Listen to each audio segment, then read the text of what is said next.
চেয়ারটা নেবে একটু নামাবো, তুমি হেলান দাও। ঠিক আছে, না ঘাড় ব্যথা করছে। দেখো আবার দেখো,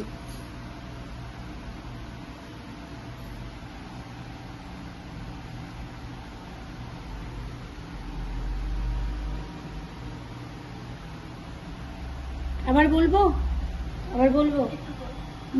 উপরের লাইন সবসময় নিচেরটা, আর নিচের লাইন যখন করব উপরেরটা, এইটা ঠিক আছে, উল্টো সবসময়। এইটা মাথায় রাখবে, আর এই ভিড়ের ভেতরটা মাথায় রাখবে, আর এই লাইন মাথায় রাখবে, তাহলেই হয়ে যাবে। যখন আমি সাইড করব তখন কি করবো বলেছি, হাতটাকে মনে করবো রাস্তা গোল হয়েছে, স্কুটি এবার ঘোরাতে হবে।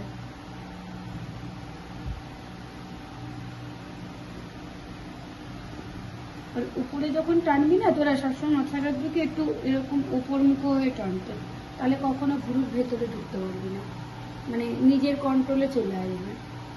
এবার যদি এরকম এরকম এরকম করিস না, মানে সামনের দিকে ঠেলিস সুতোটা, তাহলে অনেক সময় ভেতরে ঢুকে যাবে।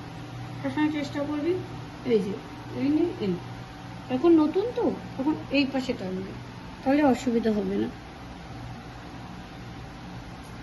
কপাল করা কোনো ব্যাপার না, কপালে এরকম বসাবে, তবে এইখানে একটু করলাম, এখানে একটু করলাম, এখানে একটু করলাম, এখানে একটু করলাম, সারাদিনও কিন্তু ভুরু শেষ হবে না।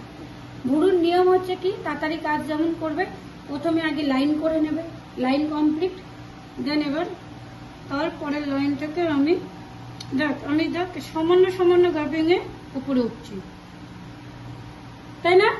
5 স্টেপে কিন্তু এটা কমপ্লিট হয়ে গেল। এবার আমি যদি এখন একবার এখানে করি, একবার এখানে করি, একবার এখানে করি, কপাল কিন্তু এখানে এক খাবলা থেকে যাবে, ওখানে এক খাবলা থেকে যাবে, ওখানে লাইন মাফিক কাজ করবা। ধরো ওই হাত দিয়ে ওপর ধরো, আর এই হাত দিয়ে নিচ ধরো।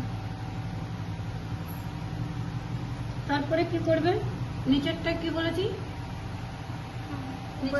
নিচেরটা লাইন এইটাই, উপরেরটা তো উপরের বেড়ে, এইটার ক্ষেত্রে, ওটার ক্ষেত্রে আবার উল্টো, ঠিক আছে? এই সুতোটা মেন, এটা স্কেল, এটাও স্কেল। এবার তোমাদের যেটা সুবিধা হবে সেটাতে স্কেল করবে, ঠিক আছে?